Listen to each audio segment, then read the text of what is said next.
Hey, I want to talk to you all about, we just finished squad live fires, and one of the things I think we missed out on was one of the key skills that leaders need to be proficient at. It's really, so decision making is probably it's what leaders do, right? As a leader, you expect to make decisions. It's probably the hardest thing you have to do is to make a decision. And it's kind of interesting to me is how hard it is to decide. And what I want to do in this and a few more videos, I want to talk to you about that skill and kind of coach you through how to make a decision. And it's hard to do. It's incredibly hard to do. And you live in your personal lives. How hard is it to decide to buy a car? How hard is it to decide to buy a home, to change jobs? We struggle with it all the time. And the argument's even harder because now we're not just talking about buying a car. A lot of times decisions affect billions of dollars, lives. We talk, you watch all these, or you study history, and you see, we always talk about how that general should have went this way. He should have been, had he not, invaded that way, went left, and we went right. We just go over and grind over these decision makings, and man, it causes an incredible amount of anxiety. But when you sign on to be a leader, when you say, "Yep, that's who I'm going to be," you're signing on to be a decision maker, right? In different echelons, squad leader, you're a decision maker, platoon leader, on and on and on. That's what you're being paid to do, and you own the risk, right, of the decision. But with that, it comes with a lot of anxiety. And almost the time you make a decision, the first thing you have to do is you start questioning that decision, right? And I was reading some German authors, and one of the things he talked about was his definition of character. And I thought the definition of character is pretty interesting because his definition really was what character is your ability to, after you make a decision, you trust that decision was the right one. And you're able to hold to it, even when all these different factors are coming in and telling you need to change, you need to change, you need to change. And be able to hold on to that and say, "Yep, I made the best decision." That's character.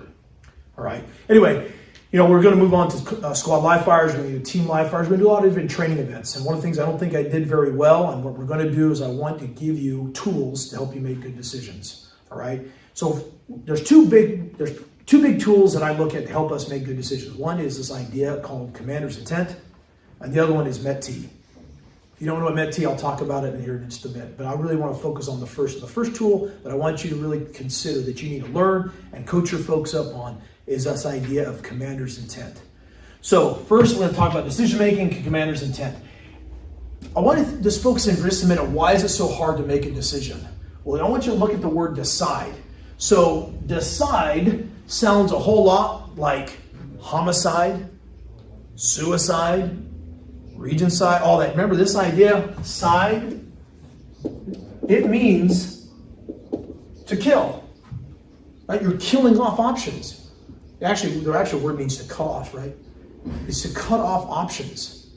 And when you kill something, there's no going back. And because of that, I think that's kind of the core of this idea of why it's so hard to make a decision. Remember, decide, suicide, homicide, and so on and so forth, right? So I think that begins of why it's so hard to make a decision. Now, remember, that's what we're trying to do, but also it's a skill. You get better at it. And you have to, just like you do PT, just like you do, all kind of skills you work on shooting your rifle, you can practice and you can become good at it. All right, so the first skill I want to give you is this idea of, first tool I want to give you is this idea of commander's intent, okay? So the genesis of commander's intent was this idea, and I want you to kind of just think about it. And I was trying to look doctrinally for the answer, and maybe you can come up with it, but I was kind of working through this idea that if you notice in the U.S. Army, you have a team leader, right? So he's called a team leader. Then you go to a squad leader. Then you go to a platoon leader. But all of a sudden, right at company, it changes to a company commander, battalion commander, brigade commander, division. Why?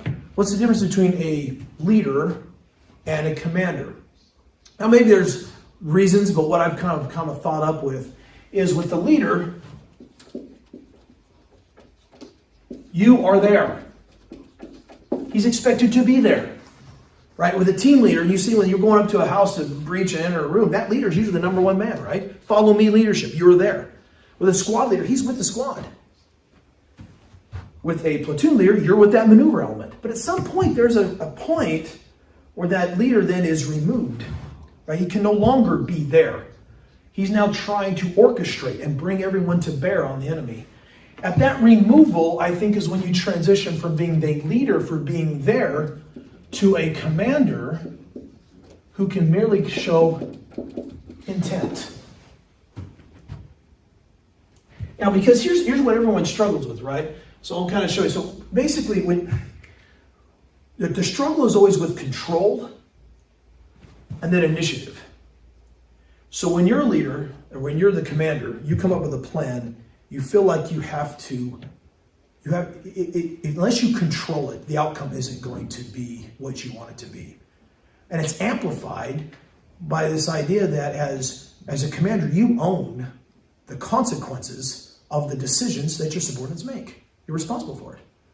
So one of the things you sign, we all know this as a commander, they tell you right off the bat, hey, you're responsible for everything your subordinates do and fail to do. You're company commander, you're responsible for everything your company does and fails to do. And so therefore, you feel like you have to control every action that your subordinates make, because one, you're responsible for it, and then you truly understand it. So, you don't trust that your subordinates will carry out the right way. So the easy default is I'm just going to control everything everybody does. So I own the outcome. The problem with that is the further you get away from the action, the more that your orders will probably no longer be appropriate to what the actions are. Does that make sense? So therefore, what do we do?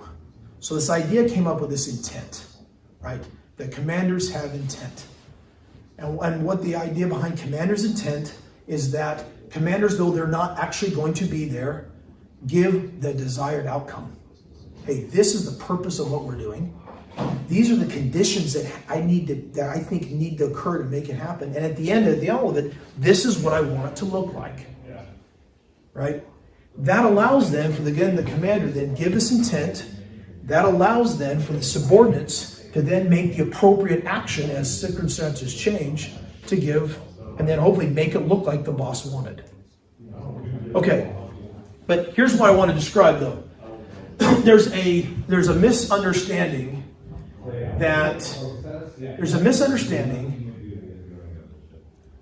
that commander's intent equals cowboy. That your subordinates can just do whatever they want to do. I'm just going to relinquish control. Right now, the Army's struggling with it, right? We're going right now, they're trying to struggle. Are we doing mission command?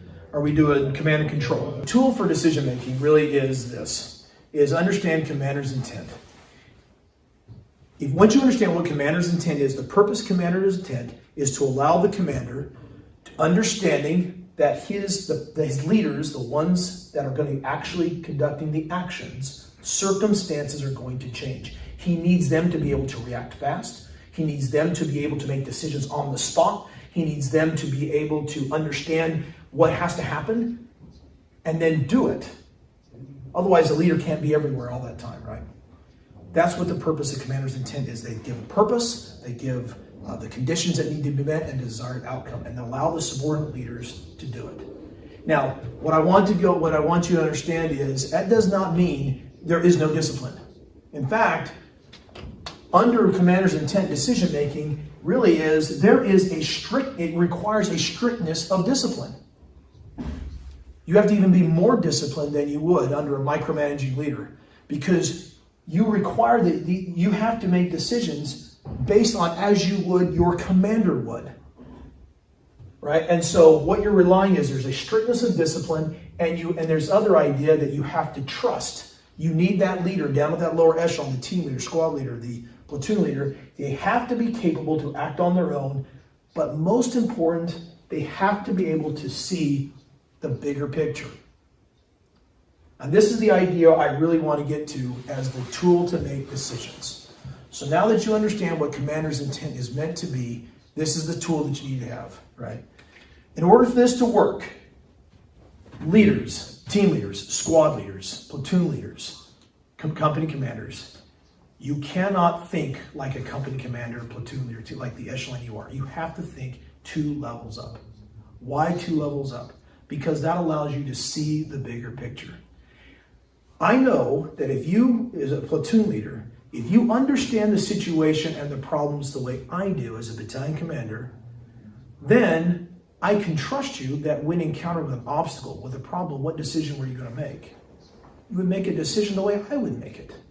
But if you only see the situation as a platoon leader or as a squad leader, then it will be easy to make decisions of only what makes sense in this world, right? In your own squad leader world, meaning you have to be able to see the whole before its parts. You have to be able to see the bigger picture. And if you're able to do that, then you can make sound decisions. So this tool of decision making I'm trying to show you is the first thing you need to do is understand the mission, understand your leaders, have to think like your leader 2 levels up. Therefore, then you can be rest assured to make better decisions. So what I'm asking you to do, so you must understand the mission and you must think like a leader 2 levels up. So a team leader, you have to understand the mission and you have to understand and you have to be able to think like your platoon leader. Squad leader, you have to be able to understand the mission and think as your company commander would think.